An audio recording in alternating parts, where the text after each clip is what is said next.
Good morning, everyone. Morning, afternoon, evening. I really like the topic that we're going to be talking about today because the best way I can describe it is it's about perspective. And when it boils down to real life, right? Perspective is what separates just the average thinkers from the entrepreneurs, the visionaries, because the best entrepreneurs don't avoid the problem. They actually go seeking for the problems. They train their eyes to see what opportunities exist inside of chaos. Welcome to Monday Momentum. And I think today's topic is about lens. And it's not like the kind that I'm wearing on my glasses, but it's the one that we wear on our mind. So like really how we see how we see life and how we approach it. So we're going to be talking about the entrepreneur lens, seeing opportunities where other people actually see problems. This is a truth, at least this is what I'm learning, right? Most people will stop at the problem. They'll see the problem and they'll be like, I don't know what to do, and they'll pivot or they'll veer left or right. But I think as entrepreneurs, and I'll talk about it from an entrepreneurship standpoint, but I think we can also talk about it from personal life as well. But I think entrepreneurs, visionaries, um, when they see a problem, they ask, what's the opportunity hidden inside of this or on the other side of this? And I think this is so important because when I think about the inventors or the Musks and the Bezos or whoever you want to think of, right? The pioneers, the Hormozis, whoever you can think about in today versus 10, 20, 30 years ago, right? They saw a problem and they didn't run from it, right? They asked, what's the opportunity behind it? I'm going to talk, like, I was spending some time thinking and referencing, and I kept thinking about like Airbnb and Uber and people who clearly saw a problem, and then they're like, okay, how can I fix this, or how can we pivot, what do we need to do? And so that's where I want us to think about today. I actually think this is a fascinating topic, but the shift, I think, is going from obstacle to opportunity. And I always tell my team, right, as we think about like where we're doing, what we're doing, where we're growing, is how can we bring value to our clients, to our customers, to our investors? Because I also think that, like, on the other side of this, we don't always think about it or talk about it, but it's money, right? When you exchange value for something, for a pain point, the result is money. And so that's the shift, right? To shift from obstacle to opportunity, to shift from maybe frustration to how you can turn that frustration into innovation, and then to go from like being stuck to finding a solution. That's what I want us to focus on today, you know, because a lot of us, a lot of people, including myself, right, we miss opportunities that are hidden in plain sight. So you find a problem, and as soon as you figure out, like, how can I solve this for me or for someone else, right? That's where opportunity comes, and that's the lens that we need to look at it. Also, we want to start thinking about framing problems as invitations to like take it to the next step. What can we do? So I think that's really where I want to focus this week. And I talked about Uber, and Airbnb, Uber, Lyft, Verbo, whatever, however you want to think about it. But when we think about Uber, right, the founders, they didn't say taxis are broken, that sucks. What they did and they thought was, okay, taxis are broken, what if we solved it? Like, just think about that, right? And it's hard sometimes. Our situation and our circumstances sometimes limit us from thinking grand and thinking massive. But like, look at those guys, right? There are two guys in an apartment and they couldn't find housing, and they're like, well, what if we just rent? That's just how kind of like, thinking about Airbnb. But and that's kind of the next thing I want to talk about is like, they were like Airbnbs. I remember the story about Airbnb. I think they were going to a conference, I think of San Francisco. I should have looked this up, but I remember the story, and they couldn't find a place to live. I might be butchering the story, or they ended up renting their own place, one of it. But the idea was that like hotels are expensive, and they said, what if people use their spare rooms for hotel, or their spare bedroom, or their spare house, but what if we use that as hotels, right? That's the how the concept of Airbnb came about. That's how Uber came about. But it was thinking like there was a problem, and the whole premise behind it was there was a problem, and instead of saying, okay, this is terrible, whatever, I'll still pay for taxes, or this is terrible, I'll still pay for hotels, they thought, okay, well, this is terrible, what if we did something else about that? Just imagine if you were at the forefront of creating those amazing breakthroughs, right? And that's the thing, right? Every innovation that you admire, think about it, like whether it's cell phones or whether it's AirPods, or like, thinking about like, I want to go running and I don't want something huge stuck to me, so let me just put something in my ear. Like, think about whatever it is. But every innovation that we can think of today and that we love, right? It was born out of someone that looked at a problem and said, what if we fixed it? They saw a problem and then they saw the possibility behind it. I just think that is amazing. Even as I was thinking about this topic, right, I was so excited because it was just giving me like, it was giving me the push to be like, okay, if I encounter a problem next, like, what could the solution be? Like, that is how I want to start thinking. But I would say, like, if we think about how we can reframe this, right? Problems are no longer stop signs. I think you can see them as like starting lines. So there is a problem. Okay, now go. Let's fix this. Let's grow. Let's think how we can turn this into an opportunity. That would be the first thing I would say if we had to think about it, is no longer seeing this problem as a problem, but really seeing it as a place to start thinking. So if you're like, okay, well, how do I do that? What does that look like? I always try to make things practical, right? Every time we come to Monday Momentum, it's a problem, haha, and then maybe a solution, or like a way, a change in a mindset, a change in the frame of mind and how we think about it and what we can do. So I would first of all thinking about what's broken. So write down problems that you notice. I told you I really started doing it as I was creating this Monday Momentum, or thinking about it, right? Write down the problems in your life. So think in life, in work, in your community. Don't filter, don't judge, just notice, right? Just walk around life with a new a new lens, and it's how you see life. And you could see it from a pessimistic you can see it from a pessimistic point of view, or an optimistic point of view, like, okay, everything's going to get better. Or you can see it from an entrepreneurial lens, what can I do? So that's how I would say, maybe, in the next week, like, think about what is one thing, like, how can I be a professional problem spotter? So we'll spot a problem and then figure out, like, okay, next step is, what can I do about it? So think through 5 frustrations that you encounter, and then think about what you can do. So the first thing I would say, spot the problem. And then the second, I would say, ask, what's missing. So inside of every problem is a gap. And I would say, like, what solution, if you had to ask yourself a question, it's, what solution is missing here? I have a problem. There is a gap. What does that mean? So I'll give you an example, right? Before, like, Starbucks lines used to be really long, and it would be people who would think about all the morning commuters who are going to work and they need a cup of coffee. Clearly, I just finished my cup. But and so Starbucks lines would be long, and they thought, what if you could pre-order your coffee on the app before you came, so then all you had to do was just pick it up, right? that that simple solution, it just like made the company millions of dollars, right? Because then people are like, wow, I can't be late to work, but I can now pre-order my coffee, walk and pick it up, and then go. Like, imagine how easy, imagine how tiny that problem was, or it was grand, but imagine what happened when they decided to solve it. And think about, again, right, at the end of the day, it's money.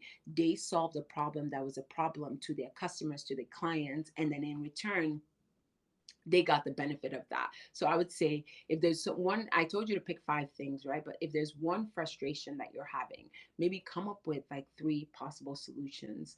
No matter like how wild, how crazy, but I don't know. I think that we limit ourselves to how much we think we can grow, how much we think we can change the world, how much impact we think we can have.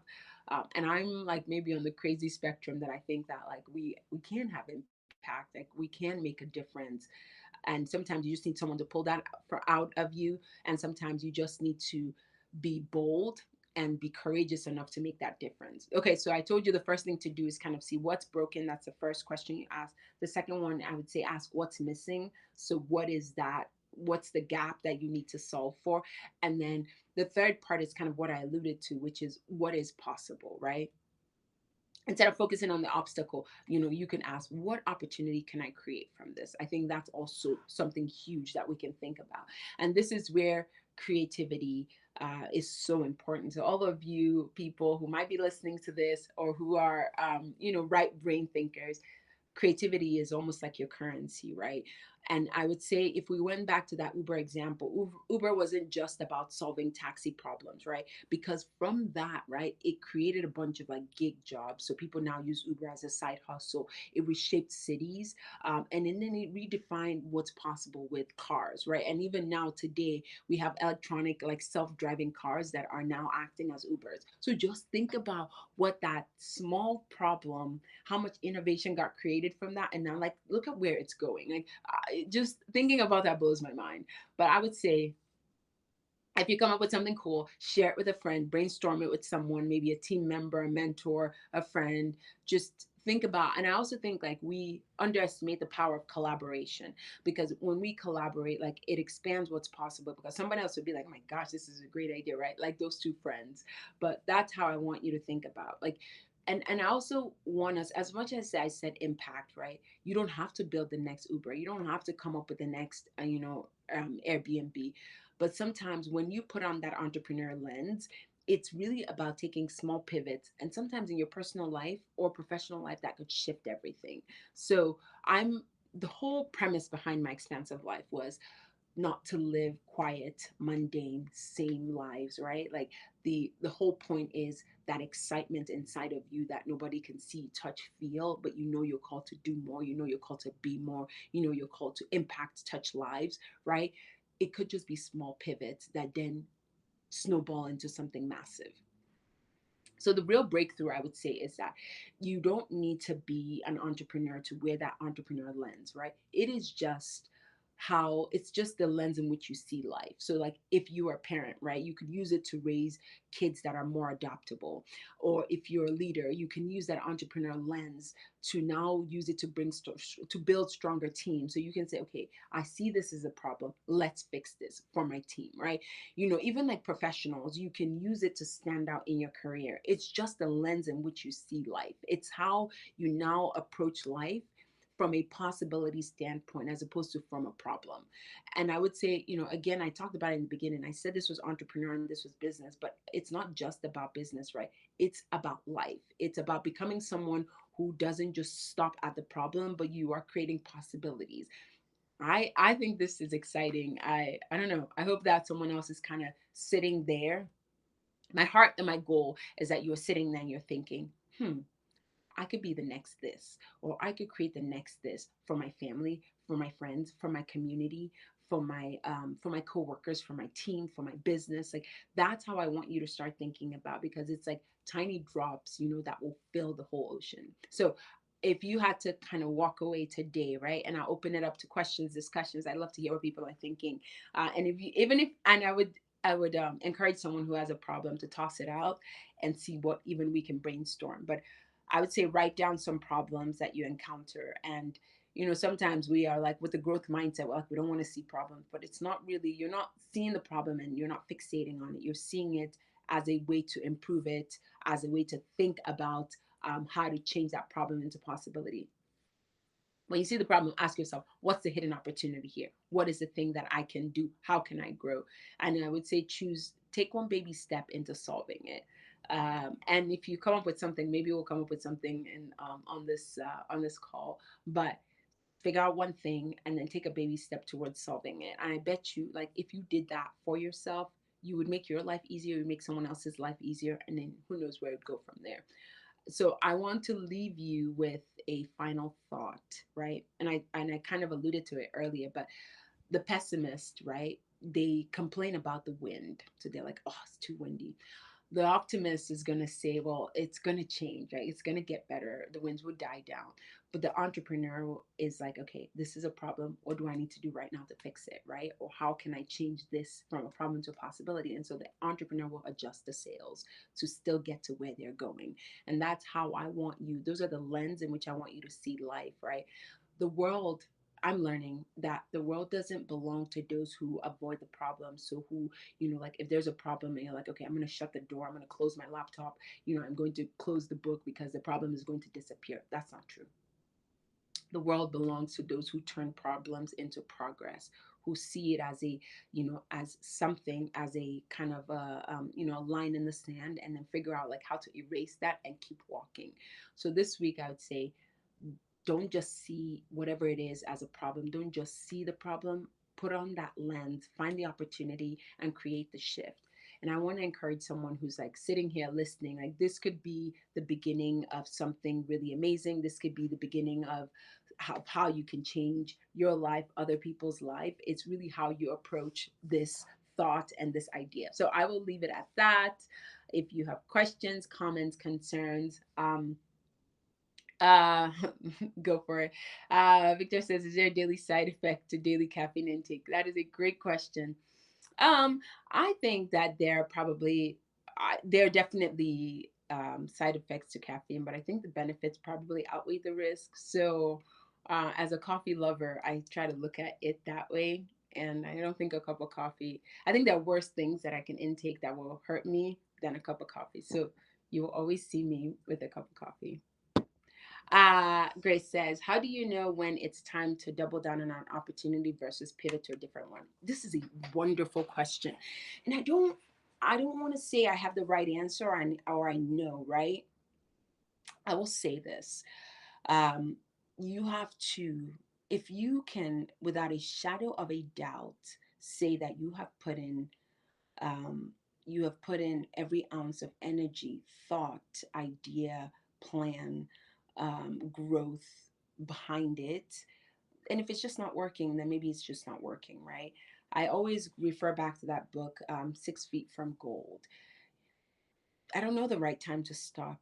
And you might make the wrong decision, right? You might stop, and then that was not the right decision to make. But I think that if you go at it with the mindset that I'm going to put my all and I'm going to do it to the best of my ability, and it doesn't work out, at some point it might be time to pivot. And I would also say leaning on the expertise of those who are ahead of you, those who have done it, those who have grown from it, maybe those even who have pivoted from that, and figure out why. But I don't know, honestly, if there is a right answer. I don't have one, but I just know that if you if you put your heart and your mind and time and effort and heart into something, right, and you are consistent, it's going to grow. It's going to work. It just might take time. And the missing factor in this might be patience. So, at least that's how I view life, right? There are others who might say, you know what, I've put in a year of resources and effort and it's just not working. It's time for me to go. I might say, someone like me, right? I might say, I'm going to put in another 2 more years into it because I truly believe in whatever that thing is. And I'm willing to dedicate time, effort, resources to seeing it grow. So I don't know if that's the right answer, but that's just my thought. Any other questions, comments, thoughts?